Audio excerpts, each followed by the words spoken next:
Bună seara, prieteni, și bine v-am găsit la Banat Cooking Challenge. Astăzi suntem acasă la multiplul nostru campion, Feri Vaștag. Feri, îți mulțumim că ne-ai primit. Bine venit. Și gătim iarăși mâncăruri tradiționale bănățenești cu influențe ungurești de data asta. Putem spune că naționalitățile conlocuitoare, cum se numeau înainte, și-au pus amprenta asupra culturii bănățenești și asupra felului nostru de a găti și de a mânca. Feri ne pregătește astăzi o mâncare cu influențe ungurești. Feri, spune-ne, te rog, unde filmăm întâi? Da, ne aflăm la 13 km, deci 13 este un număr norocos pentru mine, de orașul Rișița, la comuna Izeriș. Deci aici avem, să spunem așa, sediu, ghilimele, de vânătoare, pentru că noi facem parte și din grupul de Izeriș Pârliu, mă refer. Da, de vânătoare al AGS-ului, sigur.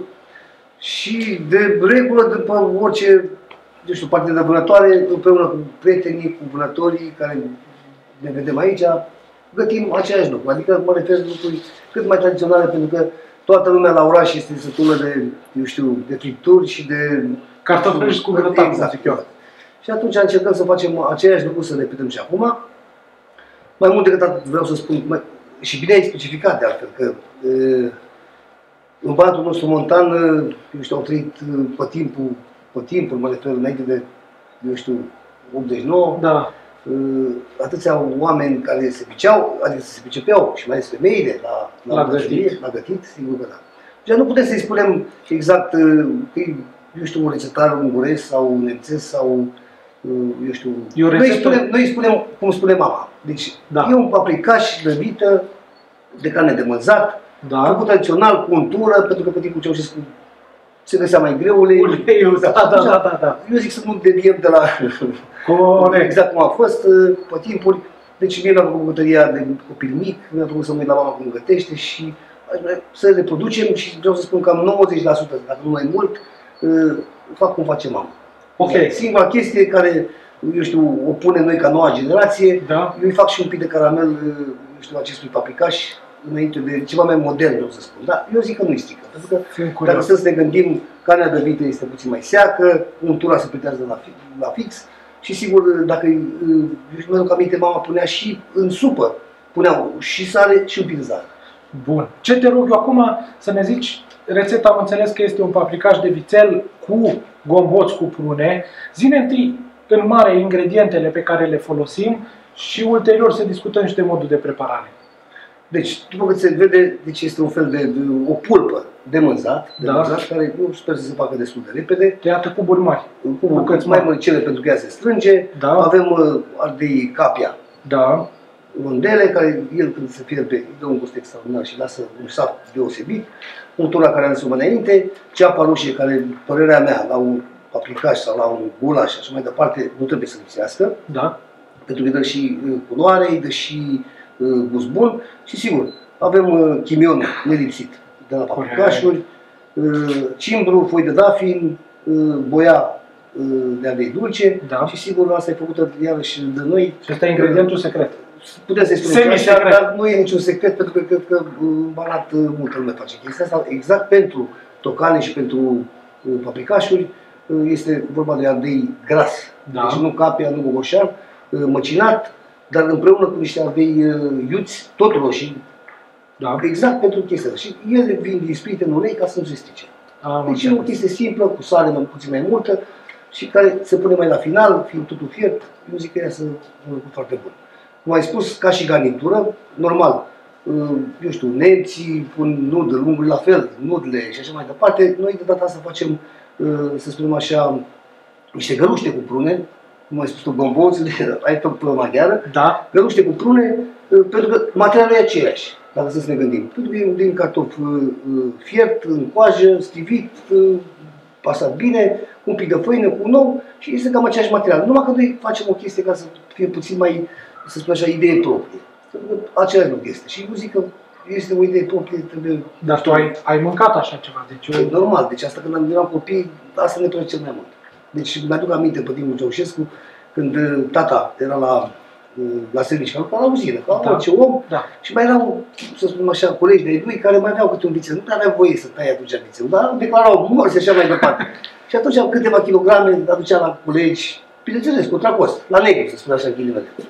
Și atunci vedeam cum mama face acest paprikaș.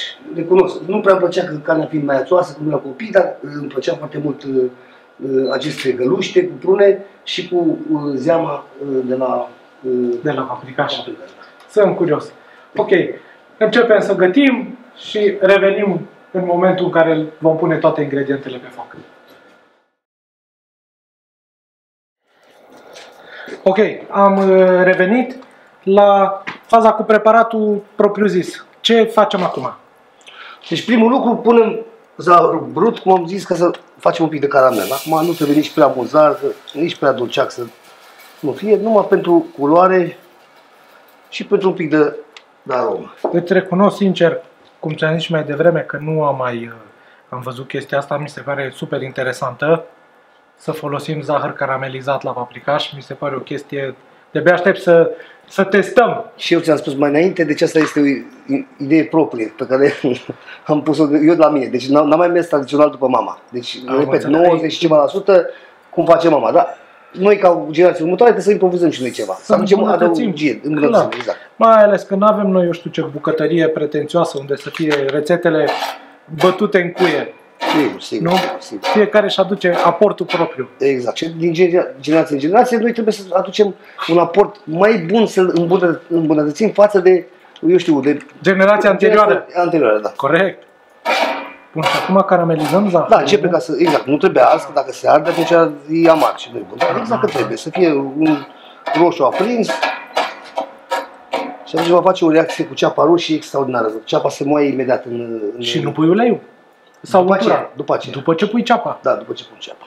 Ceapa lasă și un pic de saft. Da, de saft și perfect. Și moaie mult mai repede. Am înțeles. Abia aștept să testăm. Mai durează, oricum, cred că mai durează vreo 2 ore, pentru că prin carne de vită n-aveți ce să faceți. Nu ne grăbim niciunde. Așa este. Începe să se caramelizeze. Până atunci, povestește-ne când pasiunea asta cu gătitul. Deci, în prima fază, repet, când eram copii, deci tot timpul mi-a plăcut să stau lângă mama, să văd cum gătește. Nu mai spun că eram ca niște domnișoare, în sensul că îmi plăcea să bag mâna în aluat, când mama făcea și pâine și mergea la butărie. Da. Făcea pâine mare, deci ea făcea aluatul și îl punea în coș și mergea la butărie, se pătea acolo, nu știu câți bănuți și când venea cu pâinea caldă, tot în coșul respectiv, învelit cu un ștergar. Pentru că, deci numai mama. Asta era tradiția cu timpul. Da. Și atunci mie mi-a plăcut tot timpul bucătăria și mai ales să-mi bag mâna în aluat, făceam forme, făceam, cum să spun eu, mai mult ne jucam. Dar din asta a fost o pasiune când eram copil. În fine, pe urmă când am început cu sportul, deci am practicat un sport unde făceam foarte multă slăbire.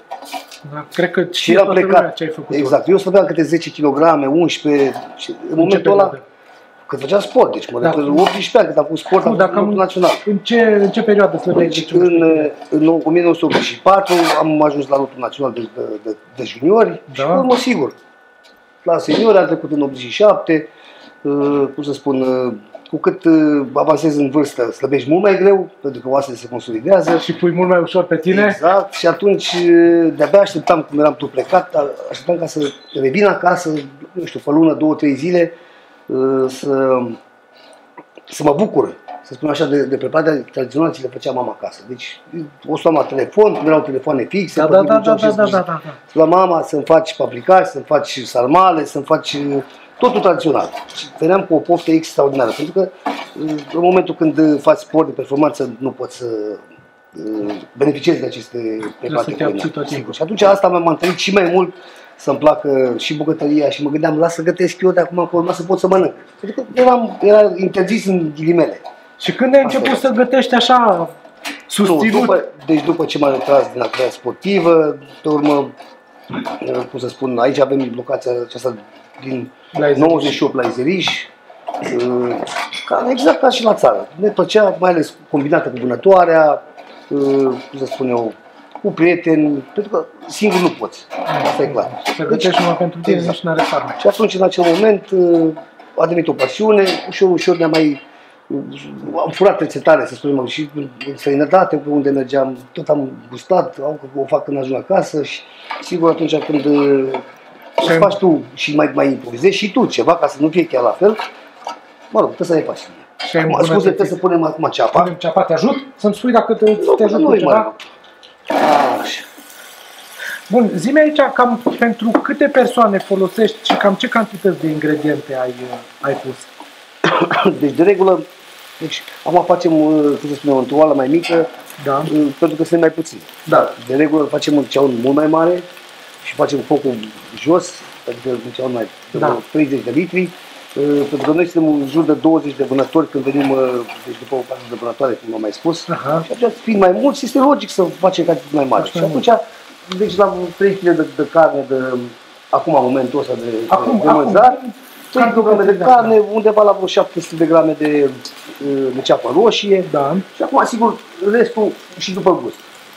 Adică boiaua poate mai punem un pic, că nu ajunge. Da. Asta o vedem la ardeiul, cam cât ai aici? 200-300 de grame? Cam în jur de 200 de grame. E tăiat și ușor. De ardei tăiat. Între timp ai adus și aluatul pentru găluște. Da. Aluatul, numai bine este, cred că se poate întinde, adică întinde. El e bun în momentul când poți să-l rulezi, ca să fie puțin mai țănicel. Că el vine după aia fiert în apă. Și găluștele le fierbem separat și ulterior vin puse în... Le adăugăm aici în paprikaș sau nu, separat. Le punem separat? Am înțeles. Ele vin separat făcute și pe pezmet, cu scorțișoară, pentru că scorțișoara merge foarte bine și la carne. Și mai ales la vânat, la carne de vită, fiind o carne destul de seacă, eu zic că scorțișoara se petează. Așa? Acum să punem de untură. Deci un pic ai caramelizat și ceapa, foarte puțin văd eu aici. Da, păi nu ajunge că își trage. Untură putem să-i punem puțin mai multă și dacă e cazul îi mai punem, pentru că carnea de vită este seacă. Da, noi nu suntem vegani sau rău vegani sau vegetariani. Nouă ne place porcul. Este untură de porc de casă. Deci, de ce vreau tăiat un porc mare și noi de regulă facem slărină și ce rămâne, facem jumeri și logic că rămâne și untură. E foarte sănătos. Trăiau bunicii noștri, nu au niciun fel de problemă. Dacă este bio, este bun. Asta e adevărat. Chiar dacă rămâne un pic zahărul ars un pic pe el, vine carne și automat se topește fără niciun fel de problemă. Deci nu se prinde, nu e niciun risc. Începe să miroasă foarte, foarte fain. Deci ceapa roșie dă o aromă extraordinară la mâncare. Și acum urmează să caramelizăm ceapa, nu? Un pic, să o difim un pic. Da, un stop, dar nu mult. Că mie nu-mi place ca să ceapa arsă sau unii pun în ciorbe, eu știu, ceapă cu făină, rântașuri, de-astea mai puțin, nu. Iar numai un pic ca să moaie și este suficient, să-și lasă un pic de zeamă și pe urmă punem carne. Și cred că putem să punem și carne. Și acum totul depinde de foc. Dacă mai să ajut un pic. Carnea. Așa. Hai, da. Dăm drumul, ușurel. Iar oricum, va scade aproape de la jumătate.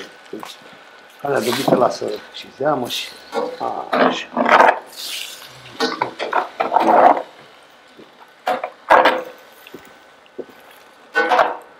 Zic că și eu am gătit zeci, sute de paprikașuri, gulașuri, cum să le zicem, dar nu am mai întâlnit rețeta asta până acum. Sunt foarte curios să văd cum iese. Și tocmai de aia ceapa este tăiată puțin mai mare, pentru că timpul de fierbere totuși este destul de mare la vită, nu e ca la porc, mai repede. Și atunci ea numai bine se lasă până își lasă frumos încet, își lasă toate ingredientele, ceapa și rămâne o foicică foarte subțire care și îngroașe până la urmă. Și asta lăsăm să se prăjească acum. Nu lăsăm să se prăjească, numai un pic să se dea în să se dinstuie un pic punem și punem boiaua și boiaua. Da. După ce, dacă punem apa și zeamă, boiaua se amestecă mai greu. Da, se dizolvă mai greu sau rămâne cu culoașă. Așa imediat o facem mult mai etanșă. Am înțeles. Da, uite, începe să fiarbă, putem să punem boiaua. Deci mă refer la boiaua de ardei dulce. Da. N-ai pus iute deloc? Nu, boia. are iute cealaltă și aia vine la final, că aia e fiartă. Aha. Și boiaua este una din ingredientele extraordinare. Și după ce punem boiaua, numai o amestecăm bine, putem să punem și foaie de dafin. Aici ai cimbru și chimion, chimion măcinat, dar cred că o să mai punem un pic de chimion măcinat la final, că ea prin fierbere își mai diminuează, dar e bine ca să intre și în carne. Să-mi zici dacă vrei să le pun? Nu o să pun, mai așteptăm un pic. Așa.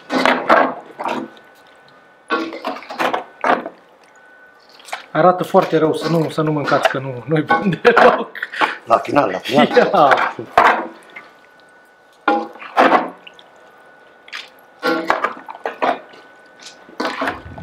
Super. Bun. Te rog, dacă poți să pui. Da, tot acolo. Așa, tot aici amestecăm încă o dată.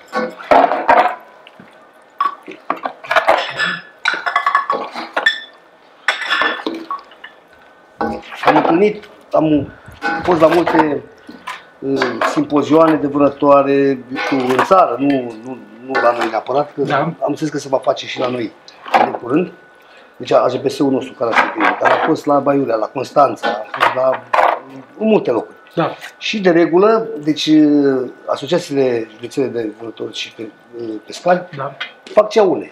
Deci în lanț, deci foarte mulți vin. Organizează evenimente? Da, deci se face concurs de câini, concurs, eu știu, de șoini care prind păsări și mai departe. Deci pentru vânătoare. Da. Așa. Și atunci se fac ceaune, pentru că asta e lucrul cel mai frumos. Bineînțeles, sunt și ședințe și așa mai departe. Dar am întâlnit la Gulașuri, chiar de la Arad, pe cineva, niște vânători, niște prieteni care ne vine cu ei, pun și ciocolată rasă. Deci, sigur, și chiar are succes. Da. Are succes. Da. Nu știu, deci chiar e gustos. Dar am înțeles că voi ați luat locuri fruntașe la... Eu la Constanța am luat locul 2. Exact, de-aia vă spuneam de câți concurenți? Au fost mulți, nu știu cât au fost. Au fost mulți. Pentru că, deci nu mai erau așa un șir lung de nu mai puteai să numeri. Deci, toate județele din țară, adică AGPS-urile. Aveau stand. Și aveau stand. Bine, nu toți aveau numai ceaun. Da. Aveau și purcei, deci pe rotisori, cei de la Provazna, specialiști, într-adevăr, ceva extraordinar. Au venit cu scule, cu tot ce le trebuie, într-adevăr, ceva frumos. Da. Și ai mers cu rețeta asta noastră. Exact. Deci cu rețeta noastră. Numai mai puțin găluștele. Că acolo n-aveam cum, recunosc. Și secretul cel mai mare a fost că am avut la foliu făcut cu domnul primar Borduz. Da. Așa, deci dumnealui are pe cineva care de mulți ani îi face mălai. Deci mălaiul ăsta tradițional bănățean și mălaiul acela a avut un succes extraordinar. Mălai cu brânză de oaie, separată, dar oamenii, cum bineînțeles că vedeam totul gratuit, că asta toată lumea vedea gratuit. Dar în Ducastunel era tocană și separat în farfurii puțin mai întinse de plastic, iarăși era mălai și brânză. Ei au combinat tot. Deci omul nu știa ce zicea că e prăjitură. Dar mălaiul a avut cel mai mare succes. Deci asta am fost așa de bucuros atunci că nimeni n-a avut așa ceva. Și într-adevăr că totuși întrebau oamenii, Doamne, ce e asta? Ce e asta, domnule? Că nu e nici prăjitură, nu e nici mămăligă. Ce poate să fie? Dar foarte gustos. Deci am avut succes. Așa, acum putem să punem apa. Și lăsăm așa la foc un mic să fiarbă. La foc mic, cu acoperi, cu apă? Sau nu trebuie acoperit, tocmai ca să scadă. Nu, cu apă, nu, mă gândeam de capac, spui. Nu, cu apă. Exact, da, exact, ca să fie acoperit. Și o lăsăm la foc mic. Cu focul normal, cred că o să mai trebuiască un pic de apă să punem. Mai punem multe. Și acum lăsăm să fie. Da, și fără capac, asta e important, că el să scadă, singur să facă. Bun, am ajuns la faza cu preparatul de găluște cu prune. Explică-ne, te rog, aluatul încă o dată din ce ai făcut și cum le prepari. Aluatul e simplu, e vorba de niște cartofi în coajă, bine spălați. Da, fiert. Se fierb la foc mic, să se fiarbă bine, vin spart și trebuie să se tăcească foarte bine. Da. După aceea, un ou, se poate pune un ou. Întreg? Un ou întreg, sigur, și atunci făină amestecat bine de tot, până se pune făină până devine, să spun așa, ca o plastilină. Aluatul ca să poți să-l întinzi. Da. Și atunci cam asta e, să nu fie nici prea tare, că dacă multă făină, după aia prea tare. Da. Nu zic că sunt așa, poți să întinzi. Da. Atunci, în momentul ăla, facem bucățele Și prune uscate. Prune uscate, dar ele prin fierbere, o să le fierbem. O să se moaie. O să moaie fără probleme și o să iasă gustoasă. Bun. O femeie cred că are dexteritate mai bună la dânsă, dar cred că ne mai descurcăm și noi. Chiar dacă nu sunt așa de aspectoase. Era interesant să fac mânușile. Da, e important să fie gustoase și să nu se spargă, sigur. Da.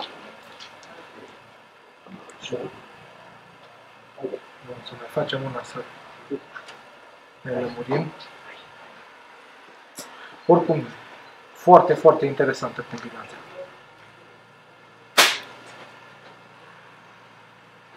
Găluștele le dăm la fiert, cam cât timp le ținem la fiert? Tocmai de aia, nu trebuie, trebuie puțin întins, să nu fie gros, și eu știu, în 10 minute sau... Acum depinde și apa, trebuie să îngotească, să depinde de fund. Asta e foarte important. Și atunci, după ce le-am fiert? După ce le-am fiert, facem, cum să spun, separat, avem pesmet, care, fără ulei, fără nimic, numai mai uscăm o dată să mai roșim față, e pesmet de comerț, nu avem neapărat de casă. Da. Și îl roșim un pic ca să fie puțin mai tigaie, da? Fără ulei, fără nimic. Da. Și atunci, după ce le scoatem fierbinți, pot să spun așa, puțin umede, automat le tământăm în pesmet. Exact. Dar în pesmetul respectiv, la final, punem și scoțișoară. Îi dăm un gust bun. O să vedem cum facem și noi. Și acum le punem la fiert și așteptăm. Le punem la fiert.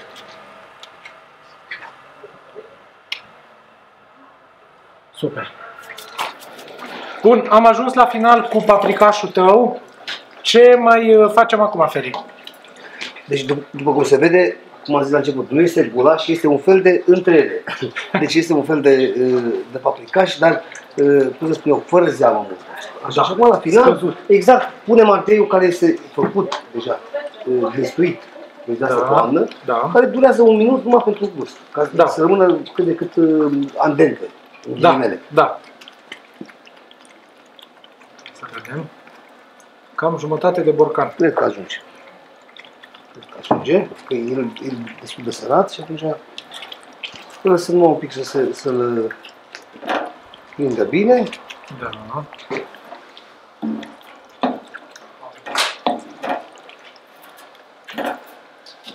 Deci după cum se vede, deci nu se mai vede nici ardeiul roșu, nu se mai vede nici ceapa tăiată mare. Totul s-a topit și exact a rămas un sos moale fenomenal. Și cam asta este. Carnea este făcută, este gustată, deci nu e o problemă. Deci carnea de vită e bine să fie moale, să nu facă omul indigestie. Cu mai tare, cu atât trebuie mai multă palincă. Exact. Eu zic că e aproape deja gata și... Urmează să fierbem găluștele. Urmează găluștele care se montează separat pe farfurie ca și garnitură. Bun. Eu zic să ne ocupăm acum de pesmet. Acum punem. Ce facem acum, Feri? Am pus tigaia la încins un pic și acum punem pesmetul pentru găluște. E bine ca să-l facem puțin mai crocant față de cum îl luăm la magazin. Să-l prăjim la magazin. Așa. Da. Și în același timp îi punem și un pic de scoțișoară. Pentru că îi dă un gust destul de bun la pesmet, dar în același timp, când servești și o tocană de vită, eu zic că se potrivește scoțișoara. Și acum lăsăm ușor la foc mic. Exact. Cam cât timp îl lași la prăjit? Nu știu, acum depinde de foc. Eu știu, vreo 7-8 minute ca să se rumenească un pic. Da, 7-8 minute, maxim. Ok. Și atunci el fiind fierbinte, cum am scos găluștele iar fierbinți, le tăvălim prin pesmet. Umede, automat stau exact cum trebuie. Am ajuns la momentul final când montăm paprikașul cu găluștele cu prune. Ne arăți un pic cum te-ai gândit să montezi în farfurie și poate e o sugestie și pentru bucătarii din restaurantele din Banat să facă așa preparate și să le introducă în meniurile lor. Deci eu din suflet fac tot ce se poate, dar cu mâna de data asta. Deci nu cu foarte bine. Gălușcă. E un pic umedă, se vede că e umedă. Da. Așa. Și tu venim frumos în pesmetul fierbinte. Da. Așa, îi dăm pe toate colțurile.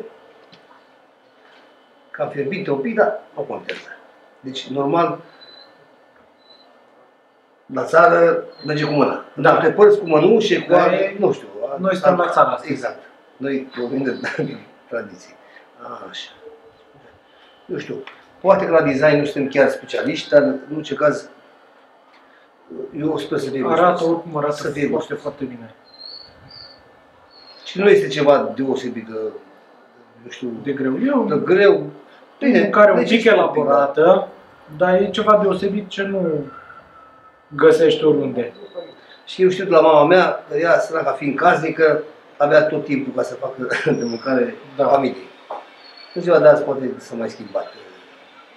Eu zic că ar fi interesant să găsim așa ceva și în restaurantele din Banat. Pentru că și eu m-aș bucura de mult, pentru că tradiția ar trebui să rămână. Tradiția ar trebui să rămână, pentru că sunt preparate foarte bune, sunt consistente și, sigur, din păcate, la restaurante nu prea am văzut ceva de genul ăsta. Deci, mai ales carne de vită sau tocane sau gulașuri, nu, din păcate. Și până la urmă și prin mâncare ne menținem și ne conservăm identitatea noastră națională. Exact. Poate alte țări au grijă de, cum sunt ungurii, sârbii și așa mai departe. De multe ori mergem peste graniță, că noi suntem aproape și luăm, eu știu, prânzul la Vârșeț. Da. Și este o plăcere. Și găsim mâncăruri tradiționale. Bun, deci ai pus găluștele cu prune. Eu zic că, nu știu, o să și tăiem una, dar ulterior să vedem. Exact, să punem un pic de paprikaș. Chiar dacă e fierbinte, el e destul de gros. Deci cu sos. Să încercăm. Cred că pentru o porție este suficient. Și atunci, sigur, eu zic că decât să punem murături separat, nu, le punem tot încercăm să punem așa pe colțul farfuriei. Deci, repet, e vorba de murături de casă, totul este bio. Eu cred că ar avea un mare succes mâncarea asta dacă am putea să o găsim în restaurantele noastre. Și eu cred. Și cred că nici n-ar fi un preț prea extraordinar. Păi, adică, așa ca și cost al ingredientelor, carnea de vită cei mai scump. În rest, nu e. Bun, dar e o mâncare de calitate. E calitate. Aia am să spun și. Da. Deci fiind de calitate, atunci... Decât să mâncăm la fast food și... În alte, exact. Mai bine mâncăm ceva. Copiii nu și dau bani în alte părți, eu zic că mai bine. E o mâncare deosebită. Te mulțumim frumos pentru că ne-ai primit la tine și că ne-ai învățat din experiența ta. O să și gustați. O să și gustăm. O să și calitatea contează, nu neapărat poza. Arată incredibil. Arată incredibil. Mulțumim frumos și abia așteptăm să gustăm. O să rog.